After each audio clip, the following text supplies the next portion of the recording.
Graça e paz de Cristo. Nós estamos fazendo a leitura do livro Uma Vida com Propósitos, do pastor americano Rick Warren. Esse livro, ele fala sobre o propósito da vida que nós temos aqui na Terra. Qual a razão pela qual nós estamos aqui no mundo? E ele divide esse livro em 5 propósitos. O nosso primeiro propósito é adorar a Deus, porque nós fomos criados por Ele. Deus existe. Tudo começa com Deus. O dia 1, ele fala, tudo começa com Deus. O nosso segundo propósito é, nós adoramos a Deus. E o nosso segundo propósito é fazermos parte da família de Deus. Deus tem uma família. Todos aqueles que seguem a Ele fazem parte da família dele. E nós fomos chamados para adorar a Deus e a fazer parte da família dele. Nós temos um terceiro propósito, que é sermos semelhantes a Jesus. Jesus é como se fosse o nosso irmão mais velho. Ele foi o primeiro que trouxe os ensinamentos de como Deus deseja que nós sejamos. Ele é o modelo a ser seguido. Então nós fomos chamados para adorar a Deus, para fazer parte da família de Deus, para sermos semelhantes, discípulos de Jesus, porque é como Jesus se comporta que nós participamos e somos membros do reino dessa família de Deus. O quarto propósito: todos nós recebemos dons, talentos, capacidades e habilidades. Nós somos chamados a servir aos outros com os nossos dons, as nossas habilidades, com os nossos talentos. E o quinto propósito é cumprirmos a missão de trazermos as boas novas, a notícia de que podemos fazer parte da família de Deus para aqueles que se encontram perdidos. Talvez você não encontrou o seu propósito, talvez você está pensando que você nasceu ao acaso. Nos primeiros 7 dias que nós lemos aqui no canal, você vai encontrar 18 vídeos anteriores a esse. Esse é o vídeo número 19. Cada vídeo trata de um dia. E nos primeiros 7 dias, nós lemos, no primeiro dia, tudo começa com Deus. No dia 2, você não é fruto do acaso.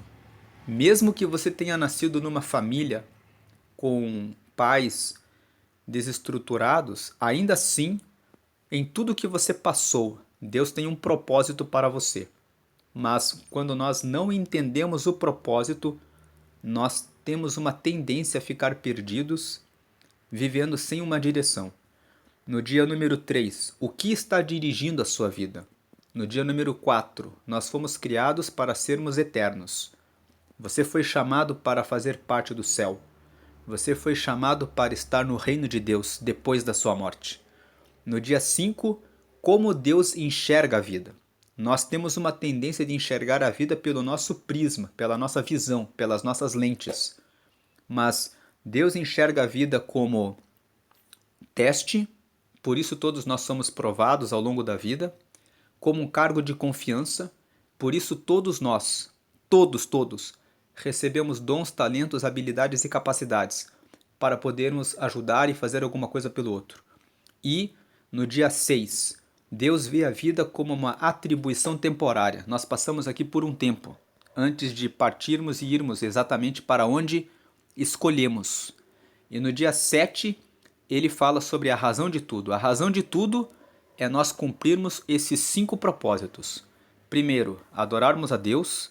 Segundo, fazermos parte da família de Deus. Terceiro, sermos semelhantes a Cristo, buscar aperfeiçoamento em relação a quem nós somos enquanto nós passamos por essa vida. Quarto, servir aos outros com os nossos dons, talentos, habilidades e capacidades. E 5, nós temos a missão de evangelizar.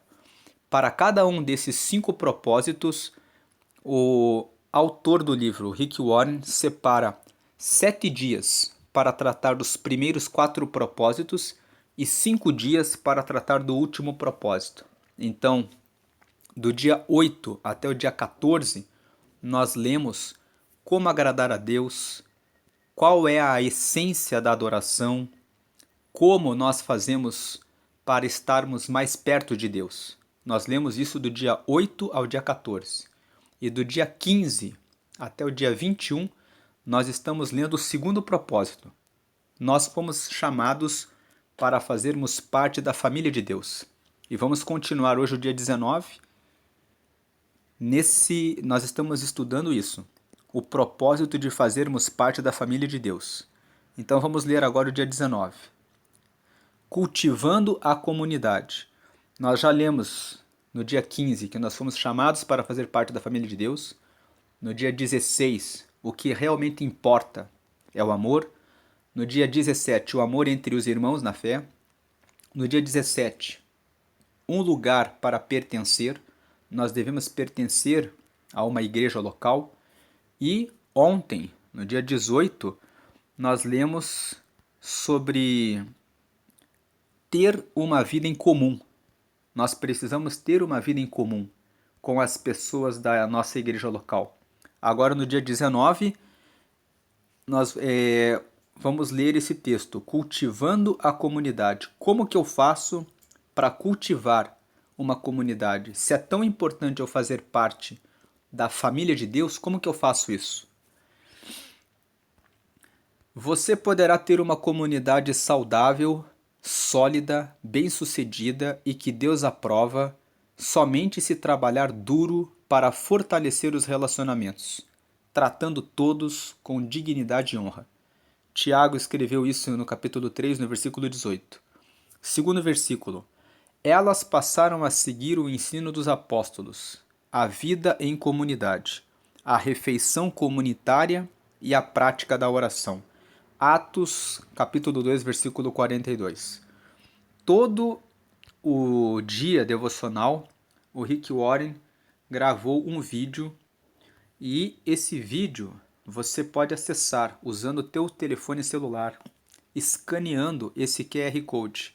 Quando você escaneia esse QR Code, ele leva você para um vídeo que foi preparado pela equipe do pastor Rick Warren sobre o devocional desse dia, cultivando a comunidade. Então, se você tem interesse em assistir esse vídeo, posicione o seu celular e capture essa imagem.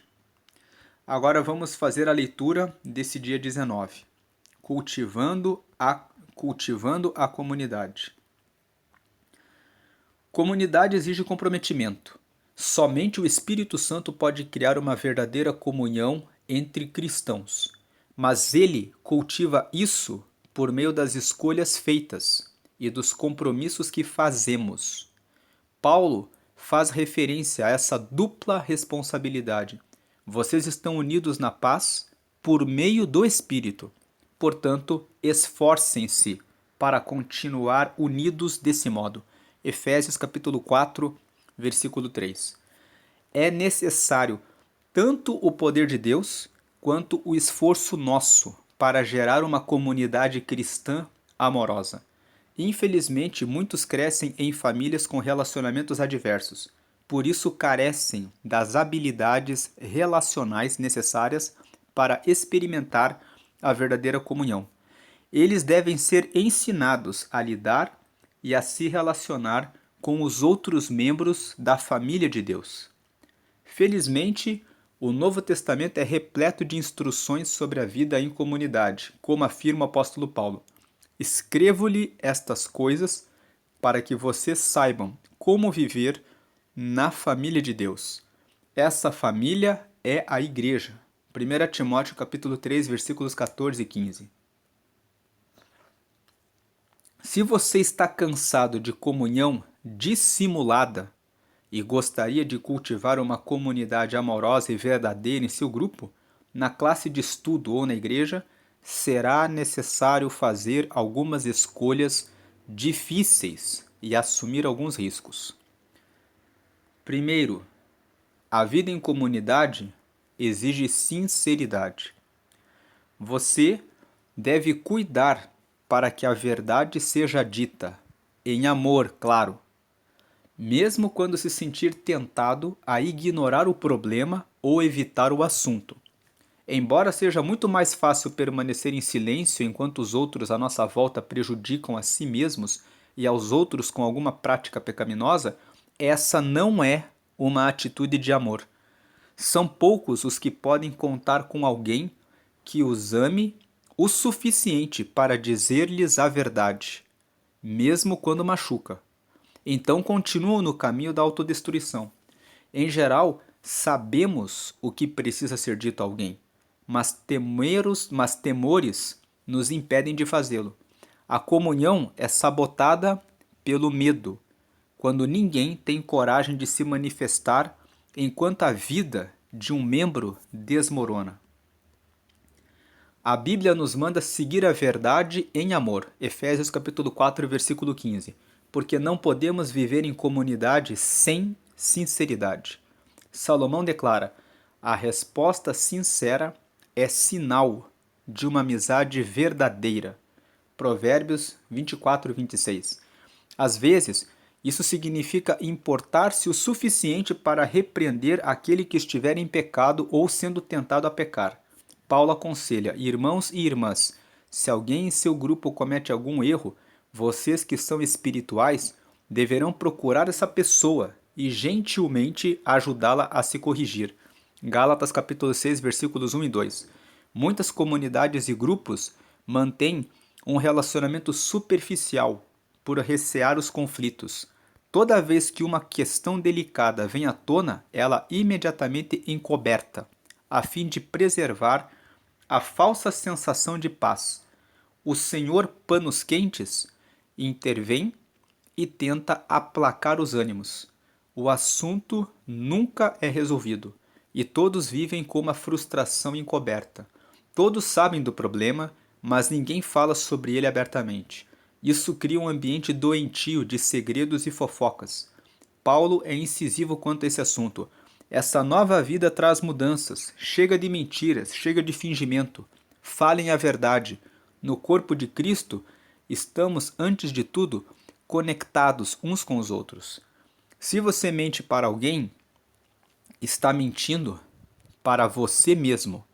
Efésios capítulo 4, versículo 25. A verdadeira comunhão no casamento, na amizade ou na igreja depende da franqueza. Na verdade, o túnel do conflito é a travessia para a intimidade em qualquer relacionamento, até que os envolvidos se importem o suficiente para enfrentar e solucionar os obstáculos encobertos, jamais estarão realmente próximos uns dos outros. Quando tratamos o conflito de maneira correta, crescemos em intimidade uns com os outros, pois enfrentamos e resolvemos nossas diferenças.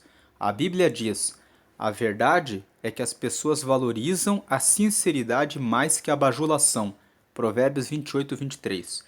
Ele coloca aqui essa frase em destaque: quando tratamos o conflito da maneira correta, crescemos em intimidade uns com os outros.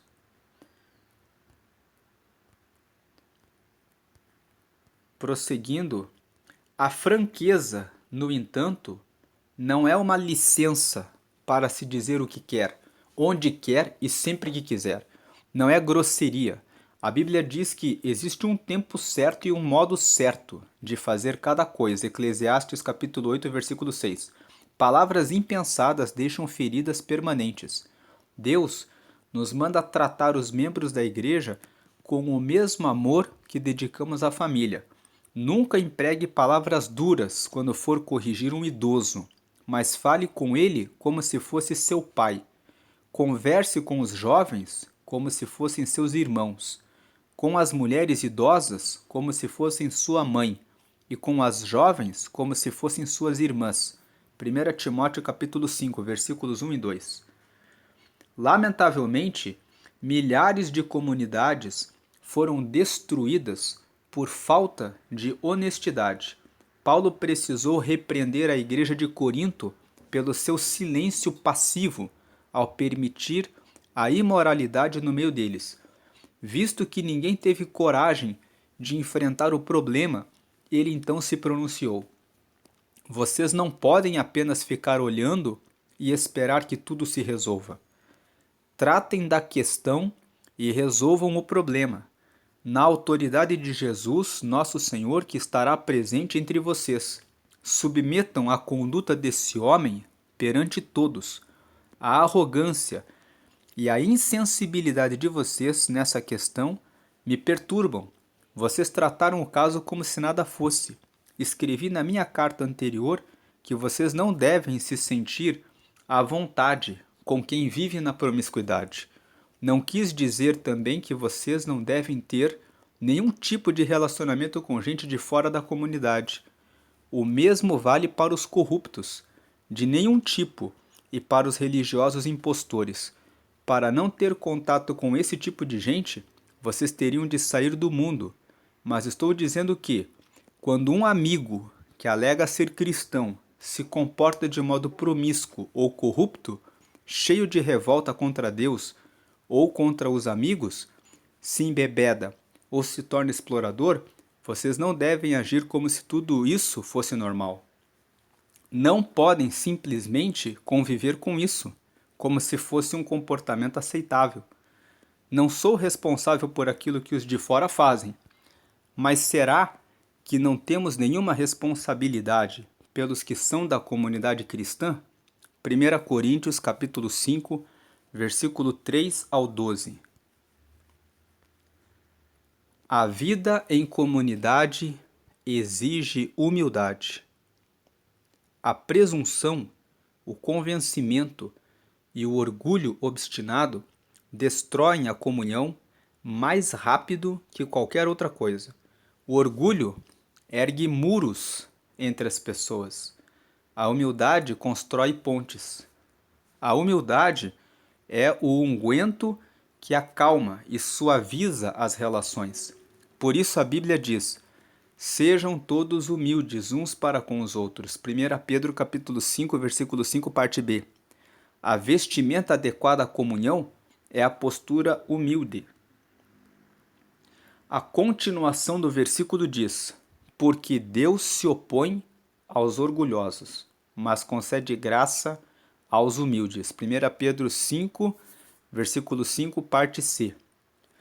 Essa é a outra razão pela qual precisamos ser humildes. O orgulho impede a graça de Deus em nossa vida, da qual precisamos para crescer, ser transformados, curados e ajudar os outros. Recebemos a graça de Deus quando admitimos humildemente que precisamos dela.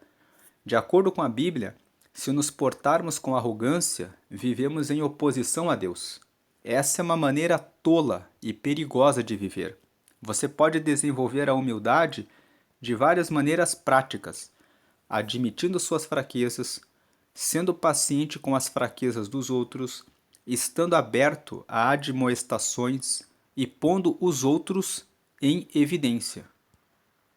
Paulo orienta: vivam em harmonia entre vocês. Não se comportem como se fossem superiores a alguém. Antes, alegrem-se na companhia das pessoas comuns e não pensem que já sabem tudo. Romanos capítulo 12, versículo 16. Aos cristãos de Filipos aconselha: nada façam por ambição egoísta ou por vaidade, mas humildemente considerem os outros superiores a vocês mesmos. Cada um cuide não somente dos seus interesses, mas também dos interesses dos outros. Filipenses capítulo 2, versículos 3 e 4. Humildade não é pensar menos de si mesmo, mas pensar menos em si mesmo. Humildade é pensar mais nos outros. Os humildes estão interessados apenas em servir os outros, não pensam em si. A vida em comunidade exige cortesia. Somos corteses quando respeitamos as diferenças, quando temos consideração pelos sentimentos uns dos outros e quando somos pacientes com os que nos irritam. A Bíblia diz: é preciso carregar o fardo de termos consideração para com as dúvidas e temores de outras pessoas. Romanos capítulo 15, versículo 2. Paulo diz a Tito: povo de Deus, deve ser cortês e ter coração aberto. Tito capítulo 3, versículo 2. Em toda igreja e em cada grupo, há pelo menos uma pessoa difícil, e normalmente mais que uma. Essas pessoas podem ter carências emocionais, insegurança profunda, maneirismos irritantes e habilidades sociais escassas. Você pode chamá-las carentes de graça extra. Deus colocou essas pessoas em nosso meio tanto para benefício delas quanto nosso. Elas são uma oportunidade para crescermos e um teste para a comunhão. Será que conseguiremos amá-las como irmãos e irmãs, tratando-as com dignidade? Em uma família de verdade, a aceitação não se baseia em critérios como inteligência, beleza ou talento de cada membro, mas no fato de pertencermos uns aos outros. Defendemos e protegemos a família. Um membro da família pode ser um pouco tolo, mas ainda assim é um de nós. Da mesma forma, a Bíblia diz: sejam dedicados uns aos outros como uma família afetuosa. Aprimorem-se em demonstrar respeito uns para com os outros. Romanos capítulo 12, versículo 10. A verdade é que todos temos peculiaridades e traços de temperamento irritantes, mas a comunidade não depende de sermos todos compatíveis. O fundamento para termos comunhão é nosso relacionamento com Deus. Somos uma família. Um elemento essencial para a cortesia é conhecer a origem das pessoas. Descubra o histórico delas. Quando você souber as experiências pelas quais já passaram, certamente será mais compreensivo. Aqui, uma frase de destaque. Humildade não é pensar menos de si mesmo, mas pensar menos em si mesmo.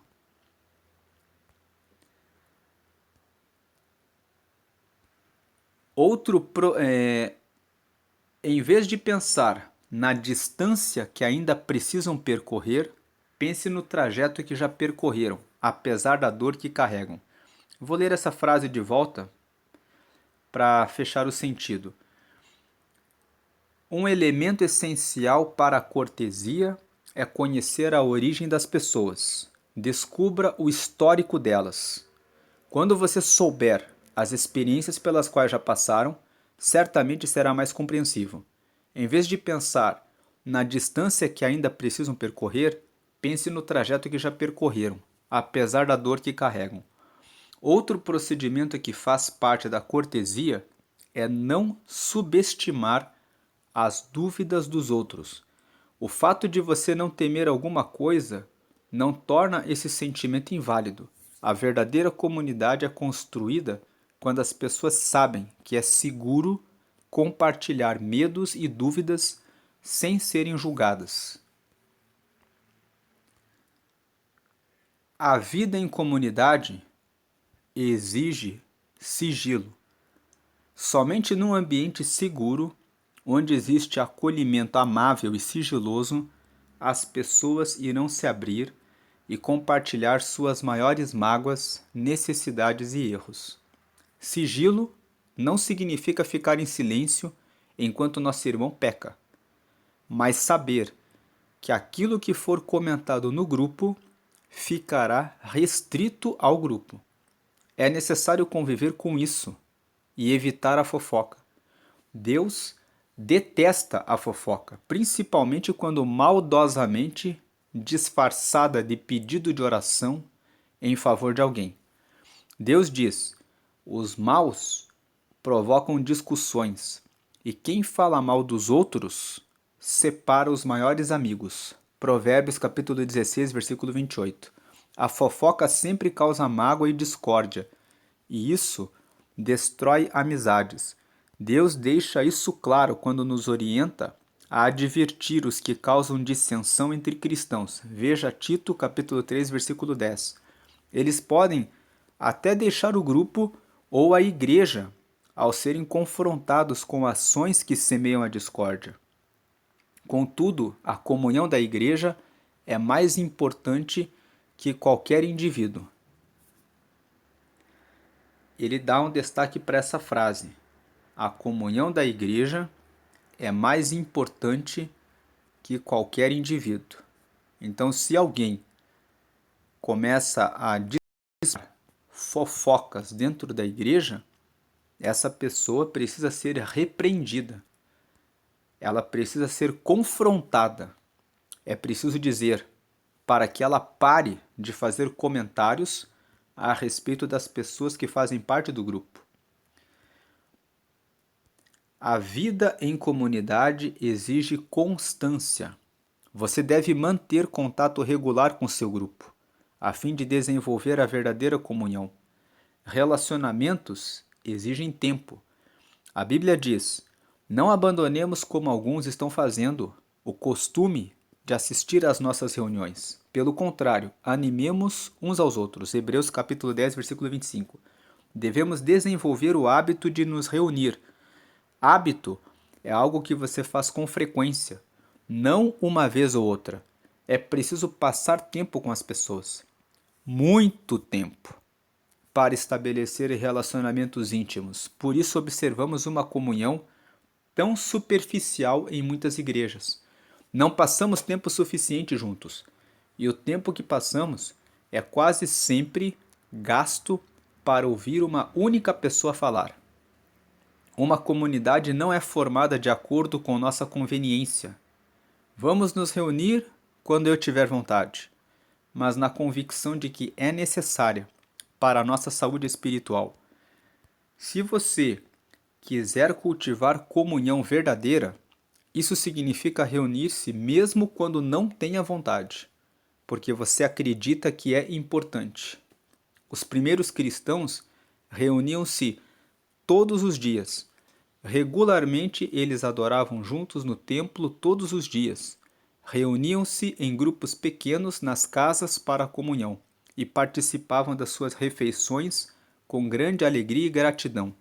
Atos capítulo 2, versículo 46. Viver em comunhão requer investimento de tempo. Se você é membro de um pequeno grupo ou de uma classe de escola dominical, recomendo que se faça pacto de todos no qual estejam incluídas as características da comunhão bíblica. Compartilharemos nossos verdadeiros sentimentos, autenticidade. Incentivaremos uns aos outros, reciprocidade. Apoiaremos uns aos outros, compaixão. Perdoaremos uns aos outros, misericórdia. Falaremos a verdade com amor, sinceridade. Admitiremos nossas fraquezas, humildade. Respeitaremos nossas diferenças, cortesia. Não divulgaremos segredos alheios que nos são ditos em confiança, sigilo. E faremos do grupo uma prioridade, constância. Quando você olha a lista de características, fica evidente o motivo por que comunhão de verdade é algo tão raro.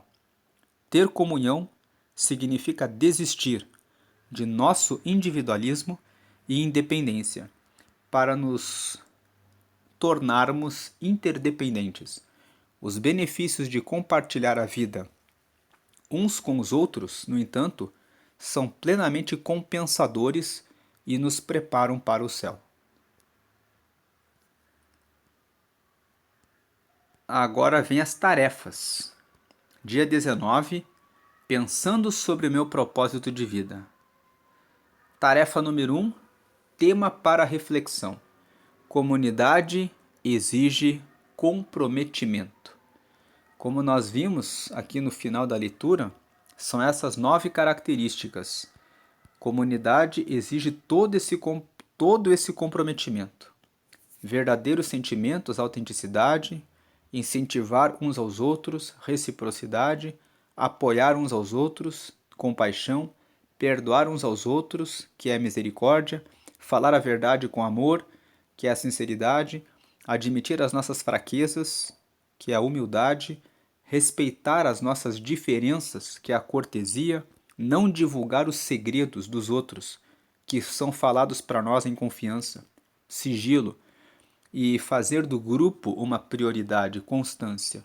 Na maioria das vezes, nós estamos tão atarefados com tantos compromissos nossos, faculdade, trabalho, empresa e tantas outras coisas, que nós muitas vezes não queremos participar da comunidade. Nós queremos participar da comunidade quando nós queremos, quando é bom para nós, quando nós, às vezes, estamos fracos e precisamos do apoio de alguém. Os que são mais egoístas vão pensar assim: eu quero a comunidade quando é bom para mim, mas eu não quero a comunidade quando eu tenho que ser a resposta e a solução para ajudar o outro da mesma comunidade.